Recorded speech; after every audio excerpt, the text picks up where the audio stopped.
शांताकारं भुजंगशयनं पद्मनाभं सुरेशं विश्वाधारं गगनसदृशं मेघवर्णं शुभांगं लक्ष्मीकान्तं कमलनयनं योगिभिध्यानगम्यं वंदे विष्णु भवभयहरं सर्वलोकैकनाथं। मंगलम भगवान विष्णु मंगलम गरुड़ध्वज मंगलम पुंडरीकाक्ष मंगलाय तनोहरि। ओम नमो भगवते वासुदेवाय। आज का दिन आप सभी के लिए मंगलमय हो। आज माघ महीने का 20वां दिन है। आइए सुनते हैं माघ मास कथा का 20वां अध्याय। श्री मैत्रेय जी कहते हैं, विदुर जी, इस प्रकार जब कर्दम जी ने मनु जी के संपूर्ण गुणों और कर्मों की श्रेष्ठता का वर्णन किया तो उन्होंने उन निवृत्ति परायण मुनि से कुछ सकुचाकर कहा। मनु जी ने कहा, मुने, वेद मूर्ति भगवान ब्रह्मा ने अपने वेदमय विग्रह की रक्षा के लिए तप, विद्या और योग से संपन्न तथा विषयों में अनासक्त आप ब्राह्मणों को अपने मुख से प्रकट किया है और फिर उन सहस्त्र चरणों वाले विराट पुरुष ने आप लोगों की रक्षा के लिए ही अपनी सहस्त्रों भुजाओं से हम क्षत्रियों को उत्पन्न किया है। इस प्रकार ब्राह्मण उनके हृदय और क्षत्रिय शरीर कहलाते हैं। अतः एक ही शरीर से संबंध होने के कारण अपनी अपनी और एक दूसरे की रक्षा करने वाले उन ब्राह्मण और क्षत्रियों की वास्तव में श्रीहरि ही रक्षा करते हैं, जो समस्त कार्य कारण रूप होकर भी वास्तव में निर्विकार हैं। आपके दर्शन मात्र से ही मेरे सारे संदेह दूर हो गए, क्योंकि आपने मेरी प्रशंसा के मिश्र से स्वयं ही प्रजा पालन की इच्छा वाले राजा के धर्मों का बड़े प्रेम से निरूपण किया है। आपका दर्शन अजितेंद्रिय पुरुषों को बहुत दुर्लभ है। मेरा बड़ा भाग्य है जो मुझे आपका दर्शन हुआ और मैं आपके चरणों की मंगलमय रच अपने सिर पर चढ़ा सका। मेरे भाग्योदय से ही आपने मुझे राजधर्मों की शिक्षा देकर मुझ पर महान अनुग्रह किया है और मैंने भी शुभ प्रारब्ध का उदय होने से ही आपकी पवित्र वाणी कान खोलकर सुनी है। मुने, इस कन्या के स्नेहवश मेरा चित्त बहुत चिंताग्रस्त हो रहा है, अतः मुझ दिन की यह प्रार्थना आप कृपा पूर्वक सुने। यह मेरी कन्या, जो प्रियव्रत और उतानपाद की बहन है, अवस्थाशील और गुण आदि में अपने योग्य पति को पाने की इच्छा रखती है। जब से इसने नारद जी के मुख से आपके शील, विद्या, रूप, आयु और गुणों का वर्णन सुना है, तभी से यह आपको अपना पति बनाने का निश्चय कर चुकी है। द्विजवर, मैं बड़ी श्रद्धा से आपको यह कन्या समर्पित करता हूँ। आप इसे स्वीकार कीजिए। यह गृहस्थोचित कार्यों के लिए सब प्रकार आपके योग्य है। जो भोग स्वतः प्राप्त हो जाए उसकी अवहेलना करना विरक्त पुरुषों को भी उचित नहीं है। फिर विषयासक्त की तो बात ही क्या है। जो पुरुष स्वयं प्राप्त हुआ भोग का निरादर कर फिर किसी कृपण के आगे हाथ पसारता है, उसका बहुत फैला हुआ यश भी नष्ट हो जाता है और दूसरों के तिरस्कार से मान भंग भी होता है। विद्वान, मैंने सुना है आप विवाह करने के लिए उद्यत हैं। आपका ब्रह्मचर्य एक सीमा तक है। आप नैष्ठिक ब्रह्मचारी तो हैं नहीं, इसलिए अब आप इस कन्या को स्वीकार कीजिए। मैं इसे आपको अर्पित करता हूँ। श्री कर्दम मुनि ने कहा, ठीक है, मैं विवाह करना चाहता हूँ और आपकी कन्या का अभी किसी के साथ वाग्दान नहीं हुआ है, इसलिए हम दोनों का सर्वश्रेष्ठ ब्राह्म विधि से विवाह होना उचित ही होगा। राजन, वेदोक्त विवाह विधि में प्रसिद्ध जो गृभणामी ते इत्यादि मंत्रों में बताया हुआ काम है, वह आपकी इस कन्या के साथ हमारा संबंध होने से सफल होगा। भला जो अपनी अंग कांति से आभूषण आदि की शोभा को भी तिरस्कृत कर रही है, आपकी उस कन्या का कौन आदर न करेगा। एक बार यह अपनी महल की छत पर गेंद खेल रही थी। गेंद के पीछे इधर उधर दौड़ने के कारण इसके नेत्र चंचल हो रहे थे तथा पैरों के पाजेब मधुर झनकार करते जाते थे। उस समय इसे देखकर विश्वावसु गंधर्व मोहवश अचेत होकर अपने विमान से गिर पड़ा था। वही इस समय यहाँ स्वयं आकर प्रार्थना कर रही है।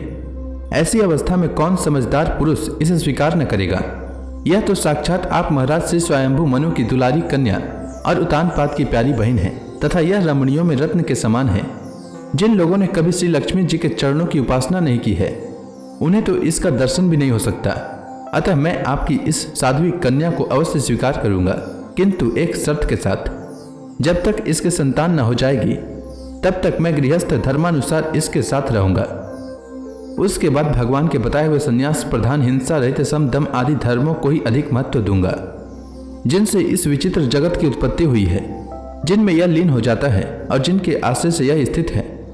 मुझे तो वे प्रजापतियों के भी पति भगवान श्री अनंत ही सबसे अधिक मान्य हैं। मैत्रेय जी कहते हैं, प्रचंड धनुर्धर विदुर, कर्दम जी केवल इतना ही कह सके।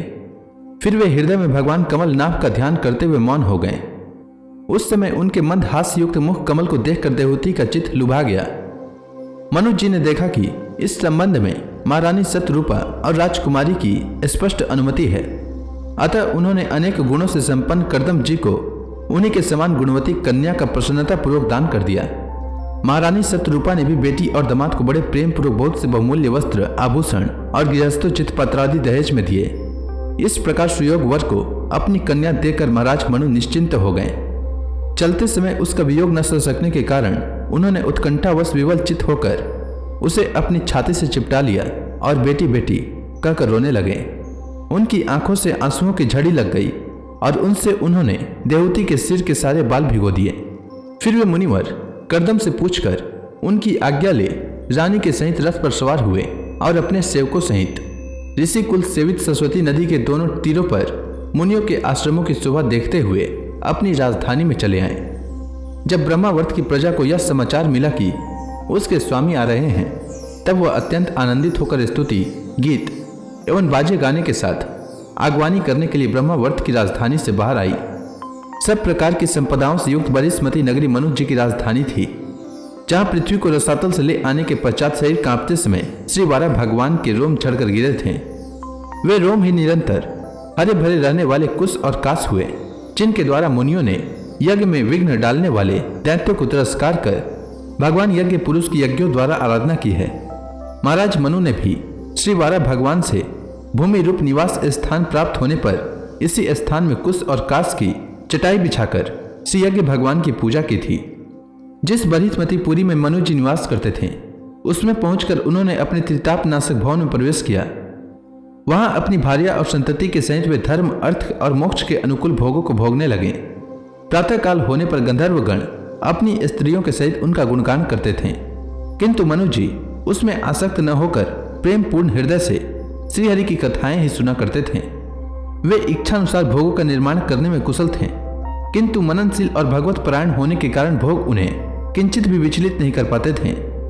भगवान विष्णु की कथाओं का श्रवण, ध्यान, रचना और निरूपण करते रहने के कारण उनके मनवंतर को व्यतीत करने वाले क्षण कभी व्यर्थ नहीं जाते थे।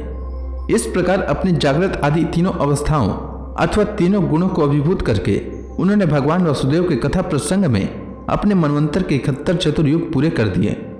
व्यास नंदन विदुर जी, जो पुरुष श्रीहरि के आश्रित रहता है, उसे शारीरिक, मानसिक, दैविक, मानसिक अथवा भौतिक दुख किस प्रकार कष्ट पहुंचा सकते हैं। मनु जी निरंतर समस्त प्राणियों के हित में लगे रहते थे।